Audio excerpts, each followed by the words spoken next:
Angela, you must sell your home. My mother's voice rose to a desperate shriek, her words sharp enough to slice through the thick tension hanging in the room. Lindy needs that money for her divorce settlement. I sat at my parents' worn oak kitchen table, the same table where we'd shared countless family dinners, birthdays, and quiet Sunday mornings. But now, with the afternoon sun casting long, unforgiving shadows across its surface, it felt more like an interrogation room. I clutched my coffee mug so tightly that my knuckles turned white, the warmth of the cup failing to reach the cold knot forming in my chest. I worked 15 years for that house, I whispered, my voice trembling, fragile against the heavy silence that followed. Each word felt like a fragile thread trying to hold together what little was left of my resolve. My father leaned back in his chair, his expression hard and dismissive, a sneer tugging at the corner of his mouth. Is everything I have? Everything you have? His words dripped with contempt. What about family? Your sister will lose everything in this divorce.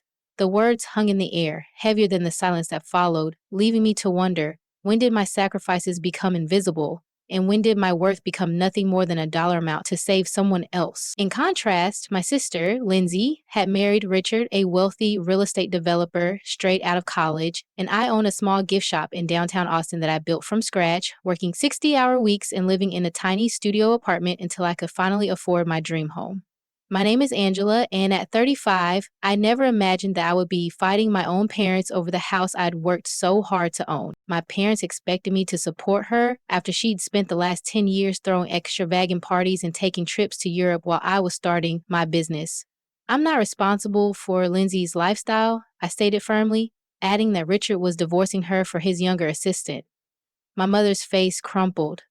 How can you be so Your sister is going to be homeless, and I can't just give up my house because she wasted all her money on expensive vehicles and designer clothes. Lindsay had never worked a day in her life and had always relied on our parents' assistance until Richard came along. So I nearly laughed when she said that being homeless meant leaving her 5-bedroom mansion and moving into a typical household like mine. They now looked to me to be her safety net. I proposed that she obtain a job like everyone else, which caused both of my parents to gasp in terror. A job?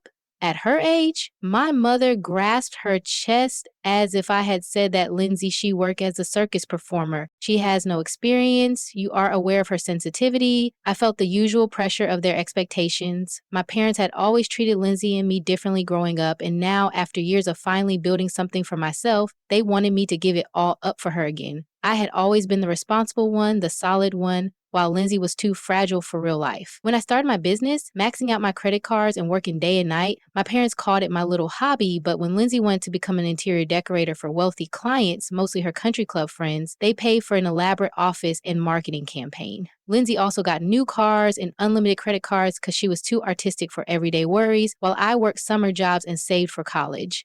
In working before she became bored, the business lasted 3 months.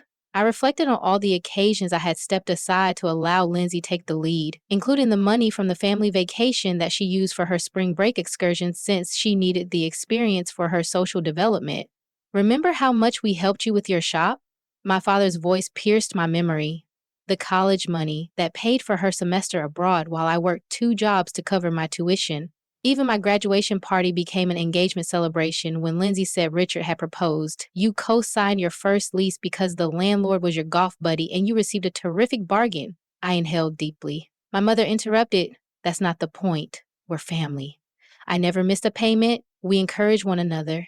Lindsay encouraged you as well, telling her friends about your store. Indeed, Lindsay had told her rich friends about my charming little shop, inviting them in to look around and remark on how adorable everything was, but never purchasing anything because it was too expensive for their tastes.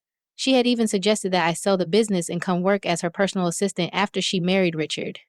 You're so good with details, she had said, as if my dream was merely a prelude to servicing her. I developed relationships with local artisans, carefully curated my inventory, and created a warm, welcoming space that reflected my vision, not Lindsay's idea of what it should be. I can help Lindsay find an apartment. The shop has survived because of my regular customers, middle-class women who valued unique, reasonably priced gifts. I can assist her in updating her resume. But I refused to sell my house. My parents exchanged a glance that I was too familiar with, indicating that they were still trying. They had something else planned, and knowing them, it wouldn't be good. My father leaned forward, his voice falling to that low tone he used when giving orders, and my mother's lips compressed into a thin line as his fingers pounded against the table. You should know this, Angela. Your mother and I have been discussing that summer you spent with Aunt Patricia while you were a college student, and it made my blood run cold. When I witnessed Aunt Patricia's husband embezzling money from their family business that summer, he pleaded with me to keep quiet and promised to repay the money, so I did, young and afraid, and watched from a distance as he eventually made good investments to repay the money. My mother remarked carefully, "We've been thinking about how devastating it would be for cousin James to learn about his father's situation, especially now that he's running for city council. And only my parents knew the truth, or part of it. What about it?" I responded, trying to maintain my composure. They would fabricate a tale to make it appear as though I had assisted in the crime's cover-up, and James would believe them. He always did. And the menace hung in the air like smoke. You wouldn't, I muttered, but I knew they would. They would stop at nothing to help Lindsay. My reputation, my business, all I had achieved could be destroyed.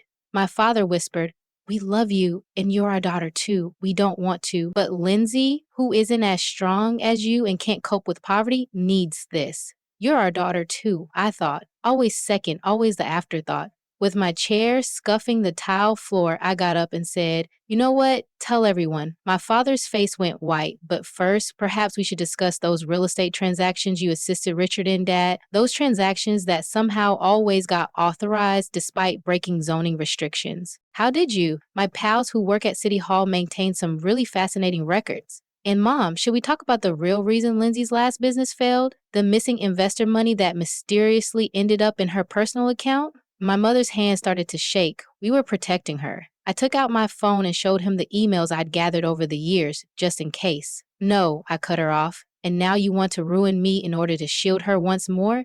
This time, however, I was done being the responsible one, the one who remained silent and went along with it. I picked up my purse and made my way out the door, my pulse racing, but my head clear. They had pushed me too far, and now they would see just how strong I was.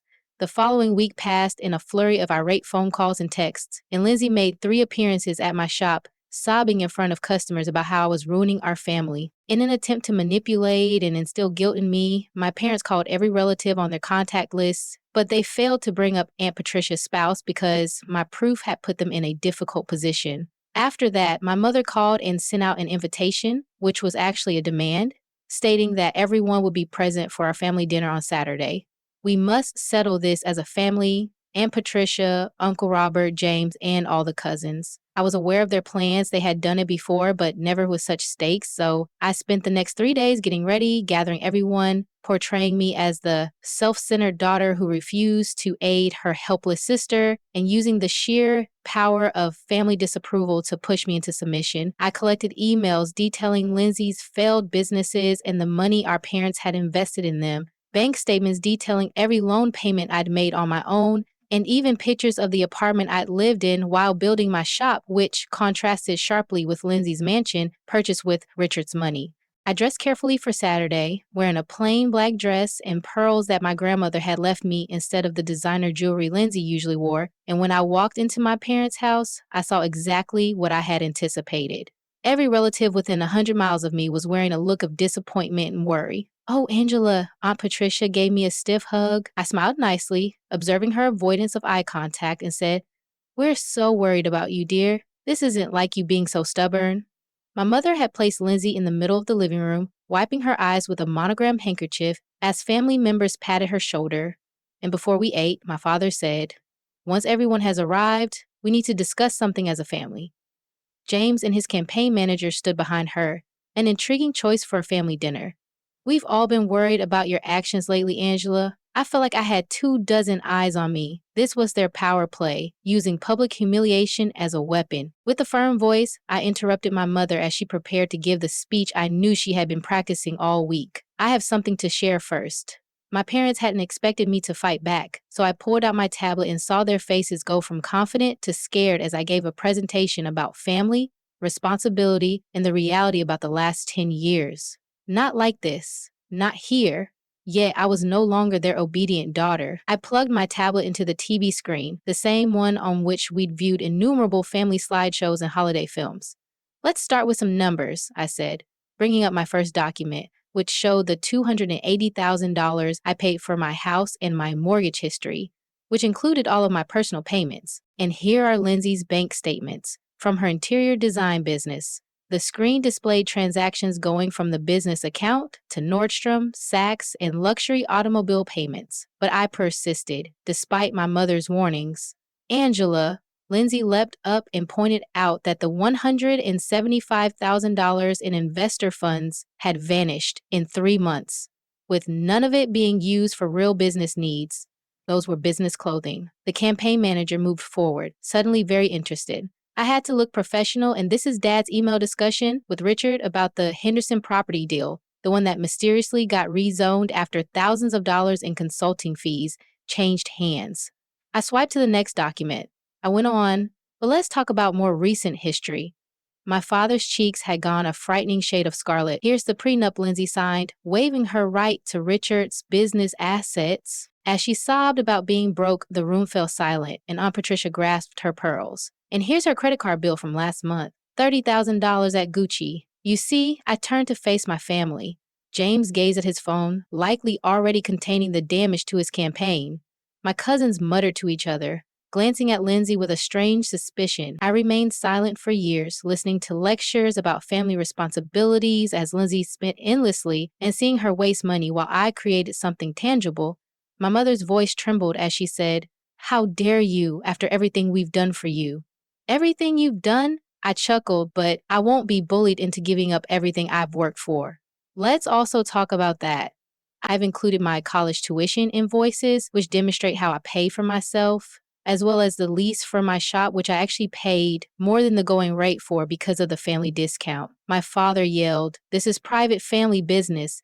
Here's enough." "No, Dad, when you urged everyone to join forces against me, you made it public. You wanted to discuss family? Let's chat, let's talk about it." With the campaign manager already on his way out the door with the phone to his ear, Lindsay started crying. Real tears this time, and fled the room, followed by my mother, who called her name. A few family members abruptly recalled other obligations, and I held my position, iPad in hand, as I watched my parents' meticulously crafted story fall apart around them.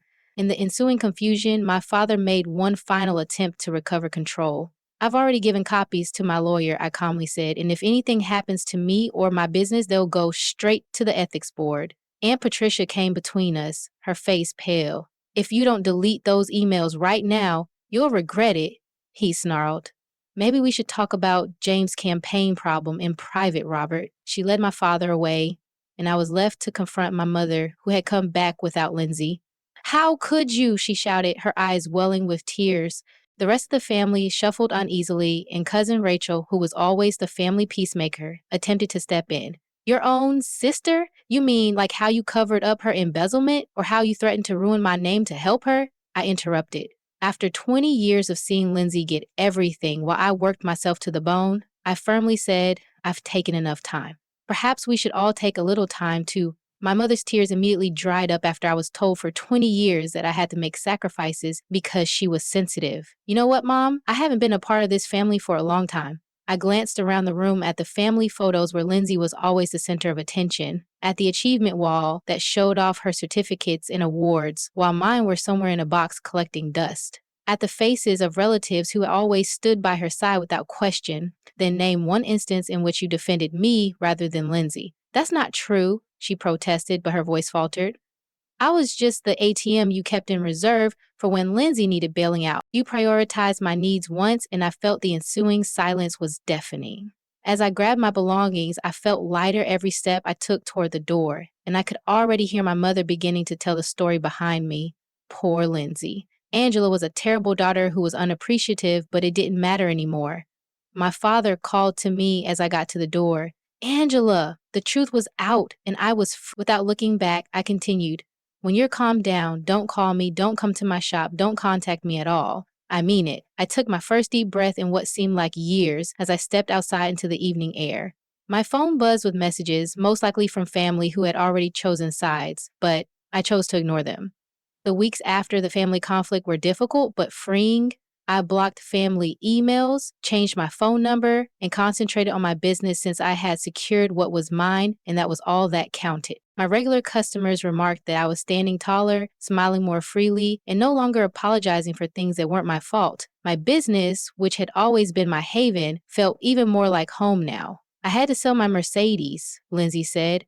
I'm living in a 2-bedroom apartment like some kind of peasant, she said, making one final effort to get in touch with me, arriving at closing time with swollen eyes and a beautiful handbag that likely cost more than my monthly mortgage payment. As I continued to count the day's receipts, I corrected her. You're living like a normal person. Millions of people do that every day, but I'm not like other people. Mom and dad are no longer able to assist. The bank is questioning me about the business loans, and she fell into one of my display chairs, the old ones I had refurbished myself. Everything is breaking apart. I looked at my sister, really looked at her. For the first time, I advised, not rudely, that she get a job because despite the pricey clothes and flawless makeup, she strangely seemed smaller, less like the innocent golden kid and more like someone who was finally coming to terms with reality. Grow up, learn how to handle money, and start small. She answered, I don't have any skills. Then, learn some, as if I had advised her to attempt living on Mars. She looked at me for a long time before her expression hardened. Take classes, do what everyone else does, you're solely to blame. If you recently sold your house, leave now, I said, pointing to the door. Don't return. That was the last time I saw her, and I had heard through rumors that she had moved in with her parents, who were now having their own financial troubles, with my father having to retire early due to the scandal and some of his business dealings being investigated. And this is in the meantime, I pushed myself into growing my business, hiring 2 part-time employees, opening an internet store, and conducting craft classes that quickly gained popularity. My mother had to cancel her membership in the country club, a tragedy she made sure everyone knew about. The most unexpected support came from Aunt Patricia, who sent me a handwritten letter on her fancy stationery, thanking me for keeping her husband's secret all those years ago and apologizing for not seeing how Lindsay and my parents had treated me. Every victory felt like validation, evidence that I'd made the right decision in standing up for myself.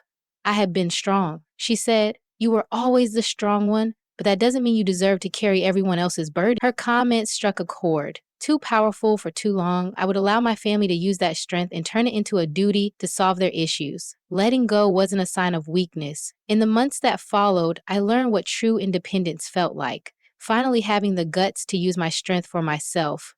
Redecorating my home, painting walls, and changing furniture that I had picked to suit my mother's taste rather than my own. The family drama didn't entirely go away, though, as relatives continued to try to play the role of peacemaker, sending messages about how Lindsay was having a hard time adjusting and how my parents were lost without me.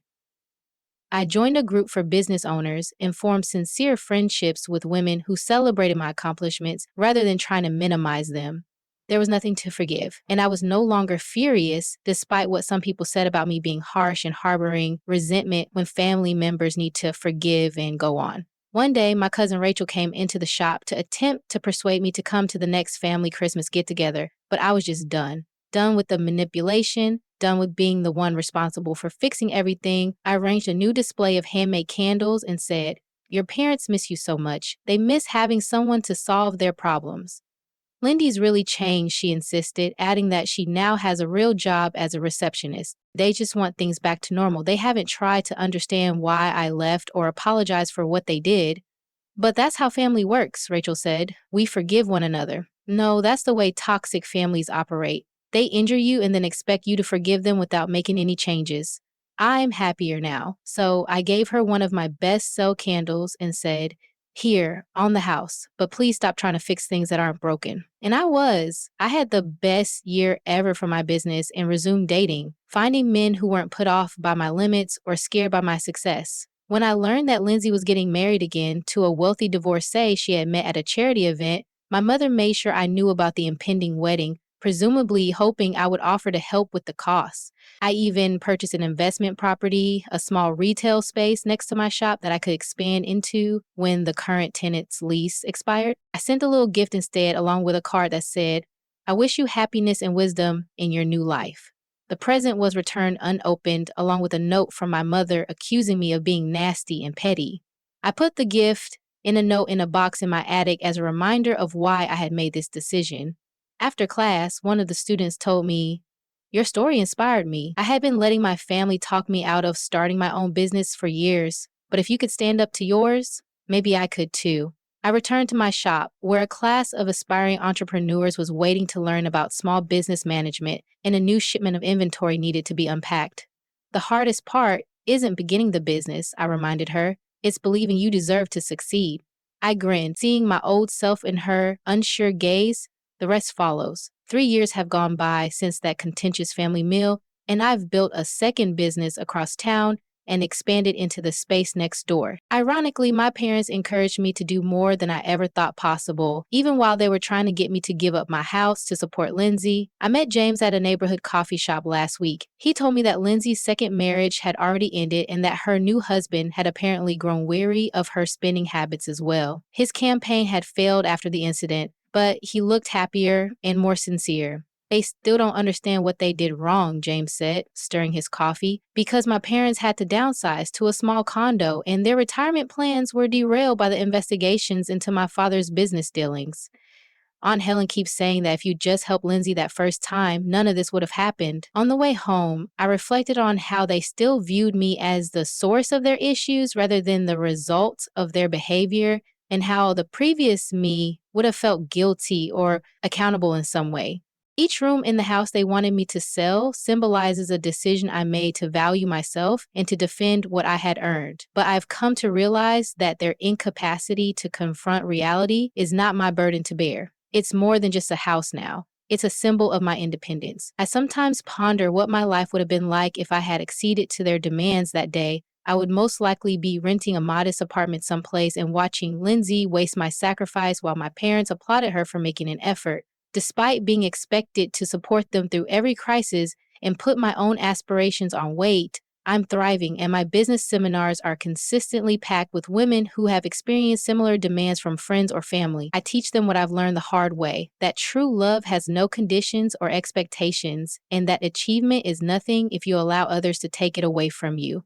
Last month, Cousin Rachel's daughter sent me a handwritten message with a wedding invitation. "I hope you'll come." I sent my RSVP with a simple yes. "You showed me that it's acceptable to be strong and to advocate for yourself." The family that once tried to shame me into submission no longer holds any power over me. Their voices, once echoes of doubt in my mind, have faded into nothing more than background noise. I no longer dread family gatherings or brace myself for the weight of their judgment.